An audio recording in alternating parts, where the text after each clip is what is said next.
안녕하세요. 달빛 속 개수나무입니다. 달님들은 드라마 좋아하시나요? 저는 10을 기준으로 한다면 9 정도 되는 것 같아요. 여러 장르의 드라마 중에도 잔잔한 드라마가 좋더라고요. 남들은 심심하다는 그런 장르 말이죠. 드라마 속 인물들이 겪는 상황이나 그들이 내뱉는 한마디 한마디가 가슴 깊이 파고들 때도 있고, 저럴 수도 있어? 하고 분노도 하고, 나 혼자만 이런 게 아니었구나 하며 공감도 되고 위로도 받고, 삶이란 게 비슷비슷하구나 하며 대사 한마디가 작가님 말씀대로 가슴을 후벼팔 때가 있더라고요. 주인공뿐만 아니라 조연이던 까메오던 간에 나와 동일시되는 듯한 인물의 대사에 꽂히면 그 순간이 너무 좋잖아요. 어릴 땐 정규 방송으로 보기 위해 일주일을 기다려야 했던 그 아련한 추억까지 소환하며 읽은 책. 드라마 속 대사 한마디가 가슴을 뼈팔 때가 있다. 정덕현 님이 쓰셨고 가나 출판사에서 펴냈습니다. 엉망진창으로 망가져도 괜찮아. 오래된 가게는 오래됐다는 사실만으로 우리를 안심시킨다. 30년, 40년, 심지어 50년씩 된 가게는 이렇게 말해주는 것만 같다. 그래, 결국은 다 버텨낼 수 있어. 당장 죽을 것처럼 힘들어도 그건 언젠가 지나갈 거야.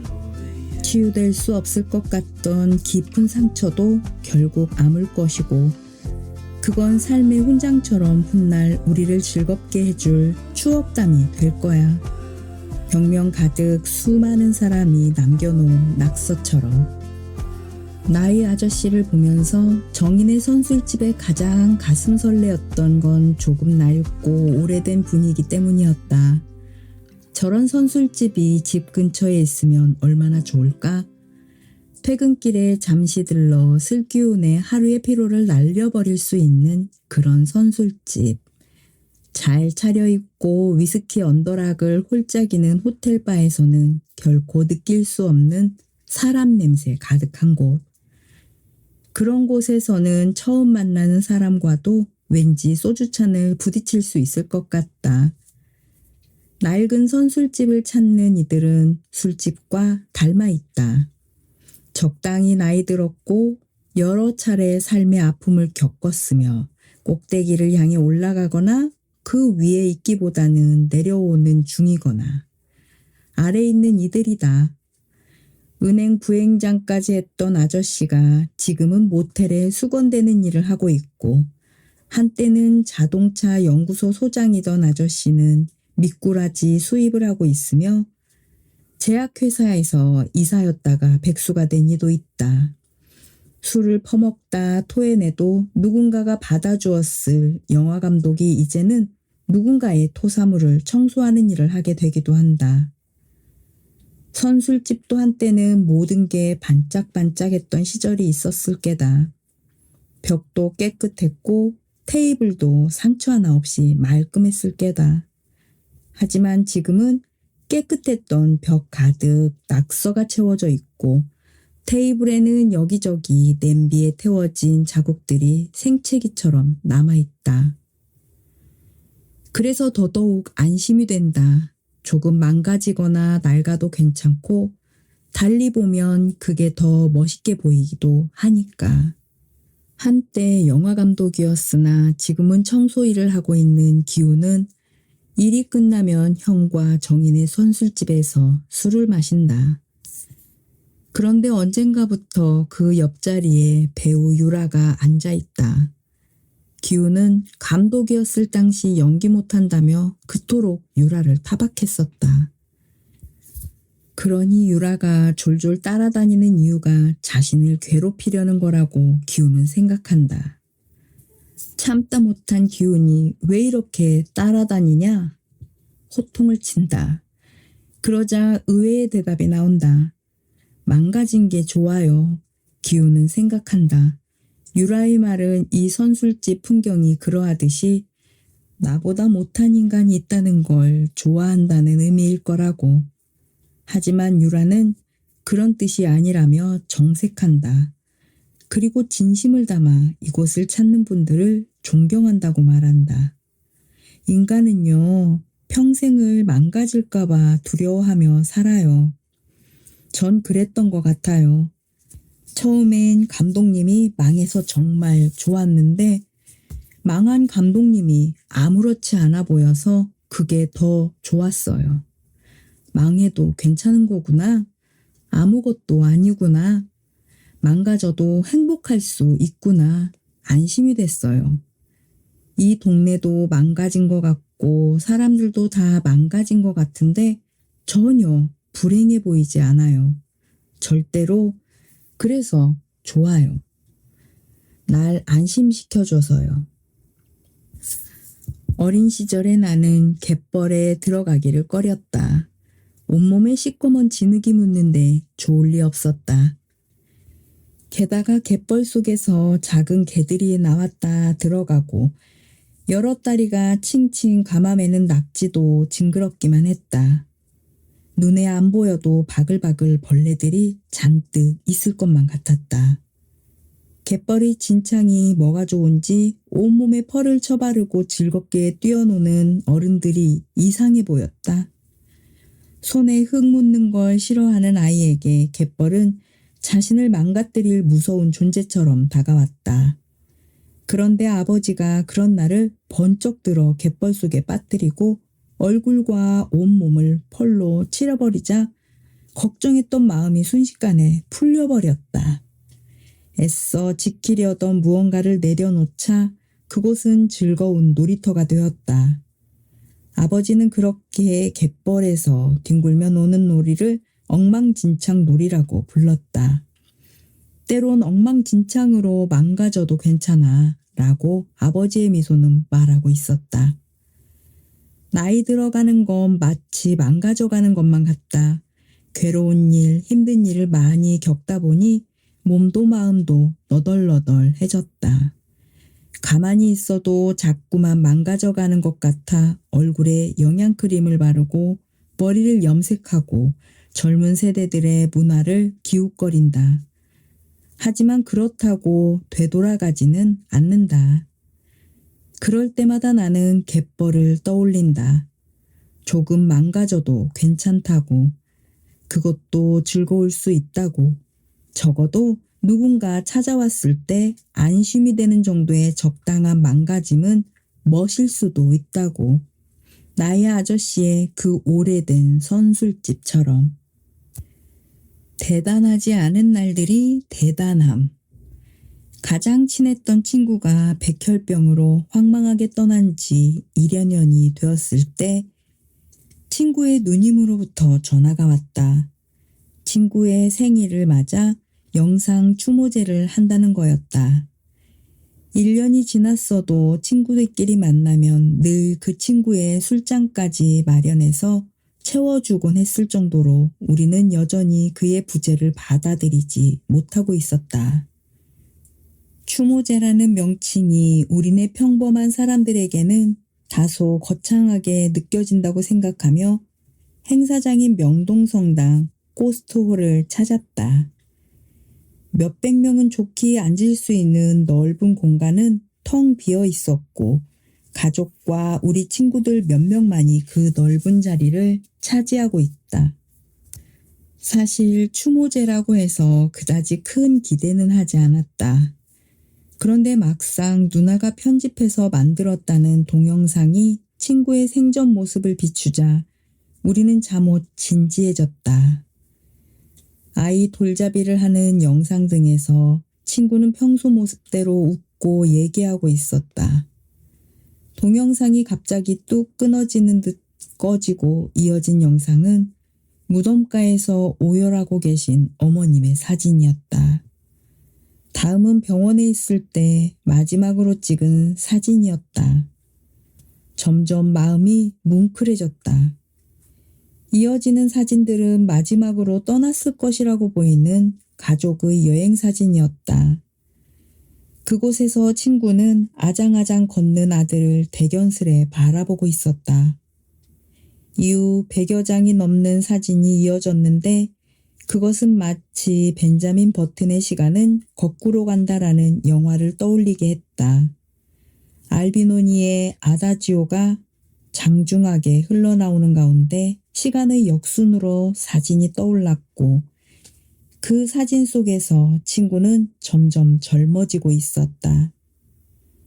대학 시절에 푸르렀던 청춘의 얼굴과 아마도 그때 사귀었던 여자친구들과의 우리 친구들의 모습도 모두 담겨 있었다. 우리는 조금 숙연해졌다. 한 사람의 인생을 한순간에 목도한 듯한 느낌이었고 뭔가 신비한 우리네 삶의 진짜 모습을 발견한 기분이었다. 흑백 사진 속에서 초점이 맞지 않은 사진 속에서 눈을 감아버린 사진 속에서 그 시간들은 여전히 붙박여 있었다.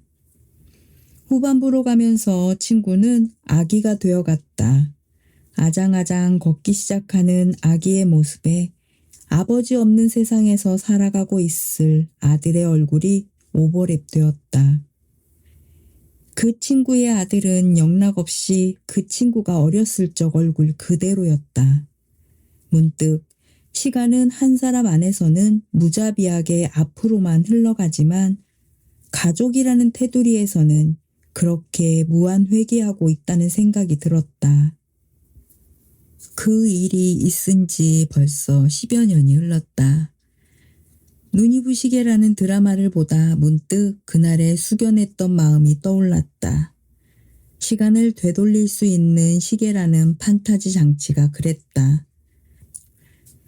드라마 속에서 혜자는 어느 바닷가 모래사장에서 시간을 되돌리는 시계를 발견하게 되고 시간을 되돌릴 때에는 그만한 대가가 따른다는 걸 알게 된다. 더 빠른 속도로 노화해버리는 대가. 그래서 고이 서랍 속에 넣어뒀지만 아버지가 갑작스런 사고로 죽게 되자 혜자는 시계를 이용해 계속해서 시간을 되돌려 아버지를 살리려 한다. 결국 가까스로 아버지를 되살리는데 성공하지만 혜자는 그 대가로 할머니가 되어버린다. 25의 나이에 칠순의 몸을 갖게 된 것. 하지만 이건 모두 칠순의 몸으로 알츠하이머를 갖게 된 혜자의 상상이었다.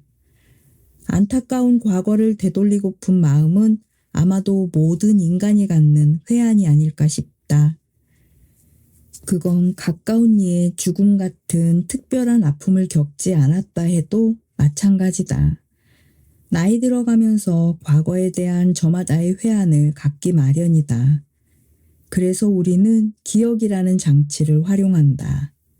이미 지나가 버려 더 이상 내 앞에 존재하지 않는 것들을 기억을 통해 가져오려 한다. 눈이 부시게에서 혜자는 어린 아들이 사고로 다리를 잃게 된 충격적인 사건에 대한 회한을 기억의 왜곡을 통해 되돌리고 싶어 한다. 그래서 그의 알츠하이머는 그를 가장 행복했던 기억의 시간 속에 살게 해준다. 어머님은 살면서 언제가 제일 행복하셨어요? 자신을 알아보지 못하는 어머니에게 아들이 묻는다. 어머니는 말한다. 대단한 날은 아니고 나는 그냥 그런 날이 행복했어요. 온 동네에 다 밥 짓는 냄새가 나면 나도 솥에 밥을 앉혀놓고 그때 막 아장아장 걷기 시작했던 우리 아들 손을 잡고 마당으로 나가요. 그럼 그때 저 멀리서부터 노을이 져요. 그때가 제일 행복했어요. 그때가. 아마도 삶의 행복한 기억들이란 사진 한 장에 담겨진 일상의 순간들이 아닐까? 가끔 세상을 떠난 친구를 떠올릴 때마다 가장 좋았던 기억들은 의외로 대단한 것 없는 것들이었다.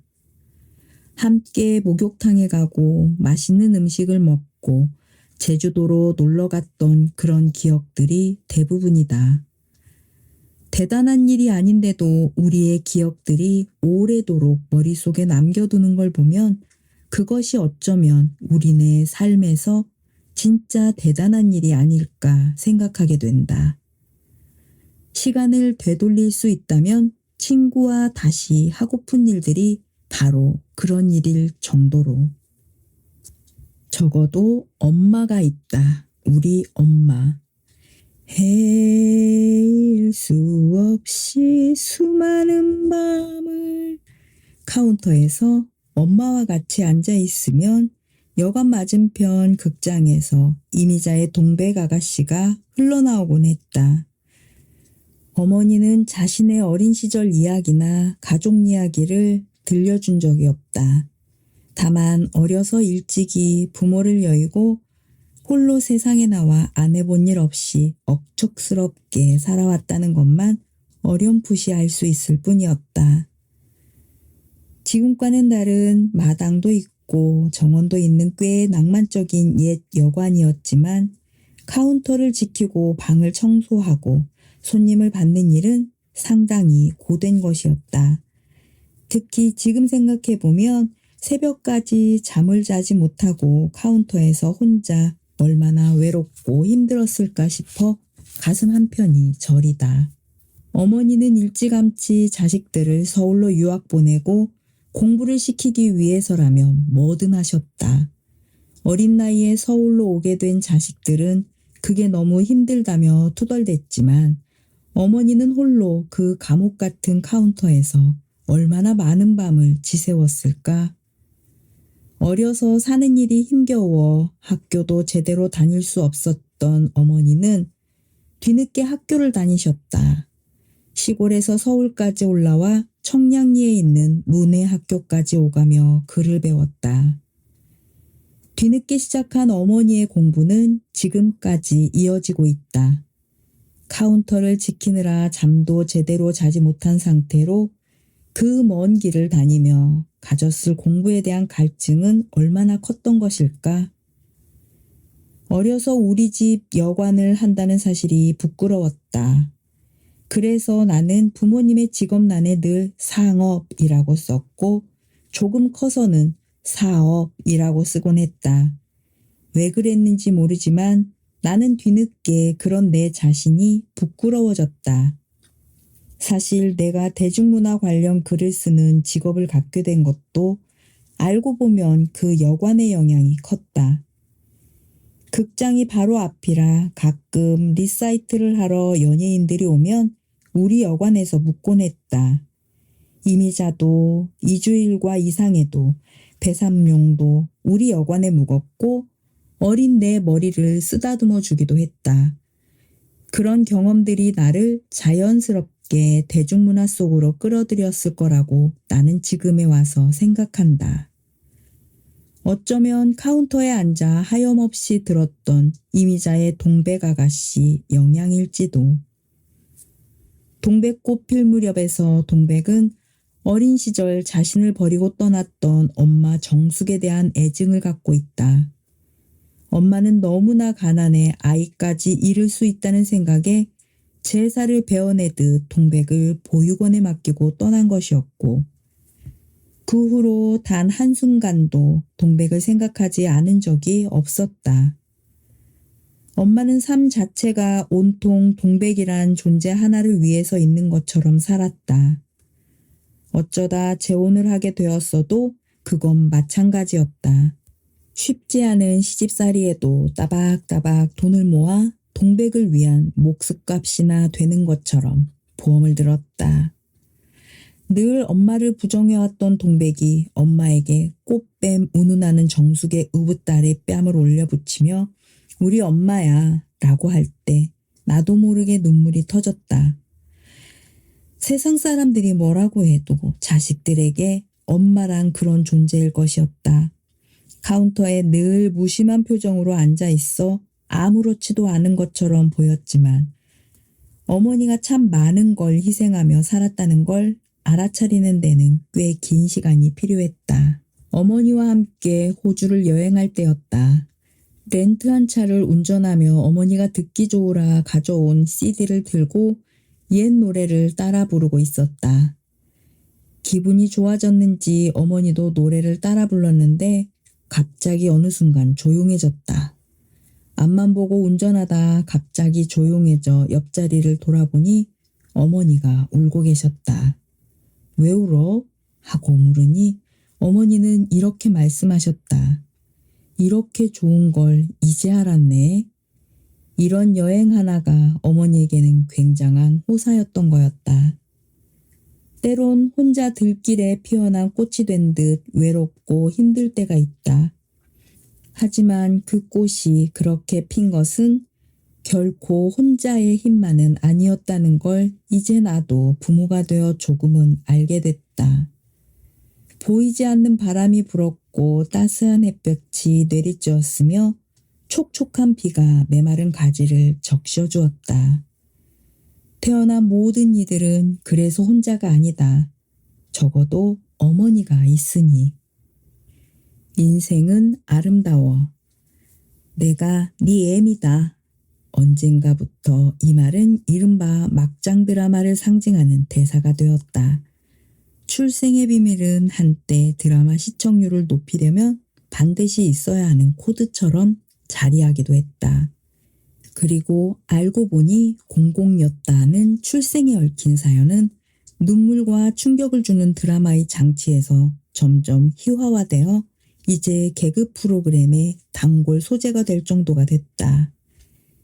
또 막장 드라마에서 자주 등장하는 대사로 내까짓게가 있다. 이 대사는 속물적인 선민의식을 가진 부모가 자식의 배우자의 배경을 깔보며 주로 사용한다. 내가 네 애미다 같은 알고 보니 공공이었다식의 출생의 비밀이 막장 드라마로 불리는 이유는 그 지나친 우연의 연속 때문이다.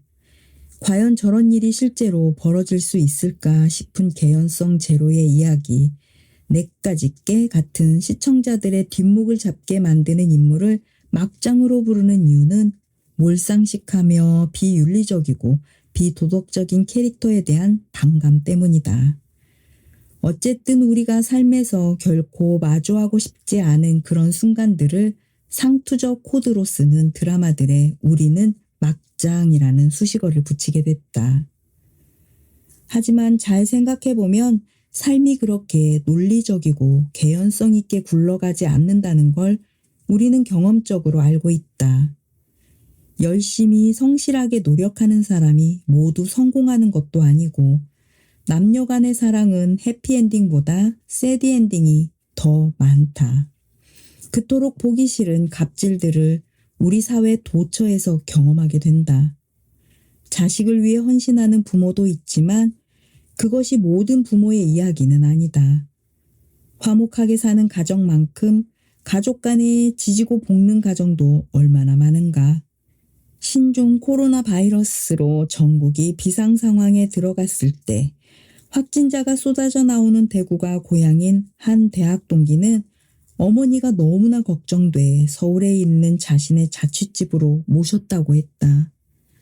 단톡방에 올라온 동기의 그 이야기에 친구들의 칭찬이 잇따랐다.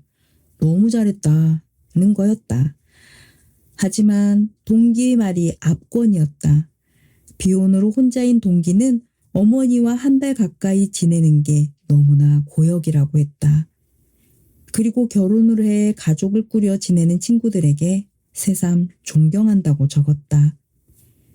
걱정되는 마음에 어머니를 모셨지만 막상 함께 지내며 발생하는 갈등들이 현실적인 그림으로 그려졌다. 인생은 아름답다고? 물론 아름답지만 꼭 그런 것만은 아니다. 가끔 어머니는 술을 한 잔 드시고 잘하지 않던 자신의 젊은 시절 이야기를 꺼내놓았다. 당장 입에 풀칠하는 게 중요했다던 그때 어머니는 한 이모님이 낸 동대문의 가게에서 일을 도와줬다고 했다. 한 번은 이모님이 어머니에게 외상으로 옷을 대주던 거래처 사장이 쫄딱 망해서 돈을 못 받게 되었다고 푸념했다고 했다. 그 말을 들은 어머니는 그 사장의 집을 찾아가 결국 돈을 받아내었다며 그때의 젊은 치기를 웃으며 말씀해 주셨다. 하지만 가만히 생각해보면 젊은 나이에 너무 험한 일을 겪었다 싶다. 디어 마이 프렌즈에서 박완은 나이든 이모님들의 이야기를 책으로 쓰려고 한자리에 모았다. 하지만 이모님들이 너무나 구구절절한 이야기들을 꺼내놓자 그런 이야기를 자기가 왜 써야 하냐고 발끈한다. 그 대목에서 나는 삶과 작품 사이에 놓인 어떤 괴리감 같은 걸 느꼈다. 그때 투덜대는 박완에게 이모님들이 이구동성으로 인생은 막장이야 라고 하는 장면이 인상적이었다. 인생은 그 속을 자세히 들여다보면 결코 아름답지 않다. 오히려 치열한 사랑과 전쟁의 연속처럼 보인다. 하지만 그럼에도 불구하고 인생은 아름답다고 말하는 건 아마도 오랜 시간이 지난 후 그 치열했던 삶을 애써 좋은 기억으로 포장하고 나름의 개연성 있는 의미들로 보려는 의식적인 노력 때문이 아닐까? 그리고 이런 의식적인 노력의 다른 말은 예술일 게다. 무의미하고 아무 맥락 없이 전개되어 온 삶이지만 그것을 맥락으로 엮어 아름다움과 의미를 찾으려는 의식적인 노력이 있어 인생은 비로소 아름답다. 가족이면 무조건 풀어야 하는 거예요? 아이들이 초등학생일 때 온 가족이 곰배령에 간 적이 있다. 꽤 가파른 경사를 따라 곰배령 중턱까지 올랐을 때 둘째 아이가 힘들어서 더 이상 못 가겠다고 했다. 반면 첫째 아이는 여전히 쌩쌩해서 더 빨리 올라가자고 보챘다. 나는 순간 갈등했다. 계속 올라갈까? 이만 포기하고 내려갈까? 결국 나는 올라가기로 결정했고 둘째 아이를 설득했다. 조금만 참고 올라가면 곰배령 정상에서 멋진 풍경을 볼 수 있다고. 힘든 만큼 성취감도 클 거라고. 무엇보다 이대로 내려가면 중간까지 올라온 게 아깝지 않냐고 얘기했다. 하지만 아이는 더 이상 오르기 싫다는 뜻을 분명히 했다. 왠지 모르게 난 화가 났다. 같이 오르기로 해놓고 중간에 포기하는 것이 이해할 수 없었고 무엇보다 가족이 다 함께하는 여행에서 자신의 입장만 고집하는 것 같기도 했기 때문이다. 하지만 아이는 진짜 힘들어했고 결국 아내가 나섰다. 자기는 둘째 아이와 내려가겠다며. 아내까지 가세하자 나는 마음이 바뀌었다. 그럴 거면 다 같이 내려가자고 했다. 그러자 이제 첫째 아이가 자기는 올라가고 싶다고 고집했다. 혼자서라도 가겠다는 것이었다. 아이 혼자 산을 오르게 할 수는 없다고 맞섰지만 막무가내였다. 진퇴양난, 마치 음식이 목구멍 언저리에 얹힌 느낌이었다. 아내가 절충안을 내놨다. 둘째 아이와 자기는 내려갈 테니 나는 첫째 아이와 올라가라는 거였다. 그리고 나중에 산 및 숙소에서 보자고. 내려가는 아내와 둘째 아이를 보면서도 나는 화가 나 있었다. 함께하지 않는 그 행동이 마음에 들지 않아서였다. 하지만 첫째 아이와 산을 오르며 조금씩 화는 누그러졌다. 산을 오르며 내가 왜 그렇게 화가 났는지 곰곰이 생각해봤다. 그건 가족이 함께하지 않는 것에 대해 나도 모르는 강한 거부감을 느끼고 있는 데서 비롯된 일이었다. 나는 왜 가족이면 모든 걸 함께해야 한다고 강박적으로 믿고 있었을까? 황금빛 내 인생을 보면서 그때의 곰배령 회군이 떠올랐다. 자신이 재벌가에서 잃어버린 딸인 줄 알고 들어갔다가 사실은 자기 동생이 그 집 딸이었고 그런 거짓말을 한 게 자신의 부모였다는 걸 알고는 충격에 빠진 지아는 집을 나와 소식을 끊어버린다. 그러다 우연히 길거리에서 자신을 찾아다녔던 아빠를 만난다. 아빠는 지안에게 사죄하지만 딸은 도무지 집으로 돌아갈 생각이 없다. 집에 가기 싫어요. 혼자 지내고 싶어요. 지금이 좋아요. 지아는 자신이 이제 혼자 지내도 될 나이라고 말한다. 하지만 아빠는 그런 지안을 도무지 이해하지 못한다. 그래.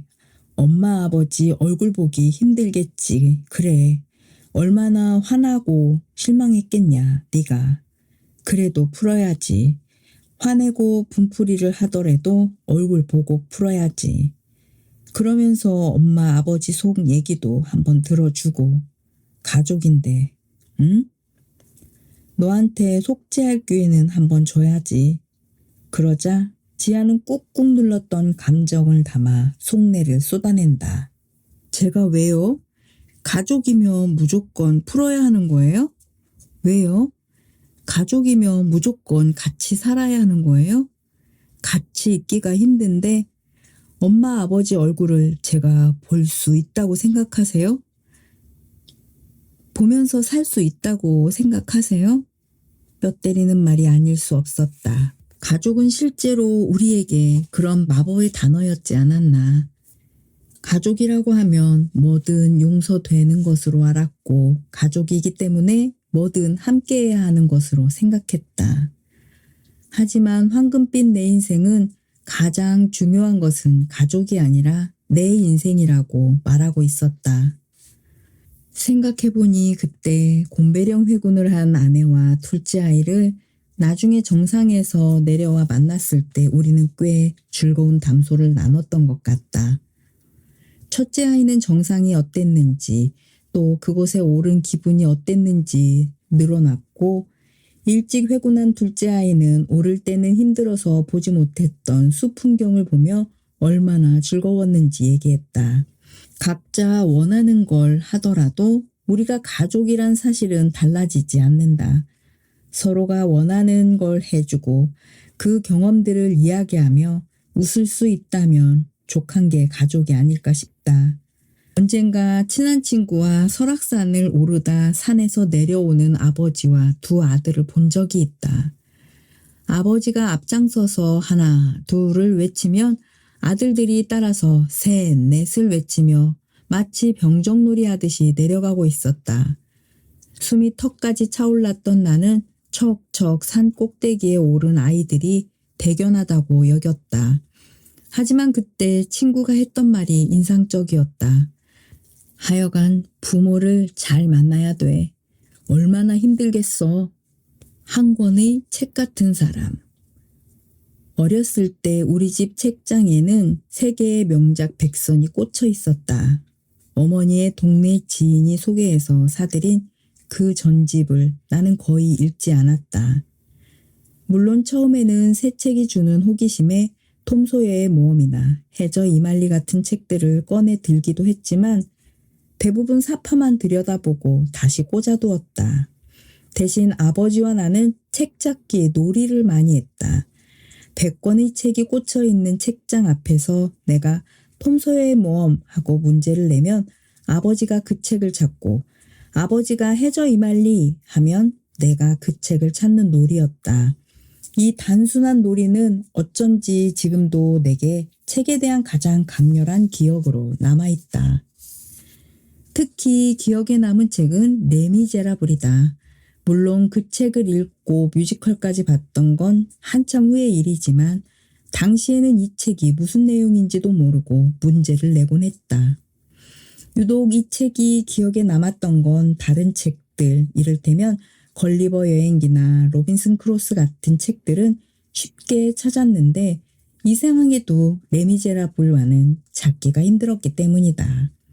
지금이야 그 프랑스어 뜻이 불쌍한 사람들이라는 걸 알지만 그 의미를 전혀 몰랐던 당시에는 제목에서 떠오르는 이미지가 별로 없다 보니 특히 찾기가 어려웠다.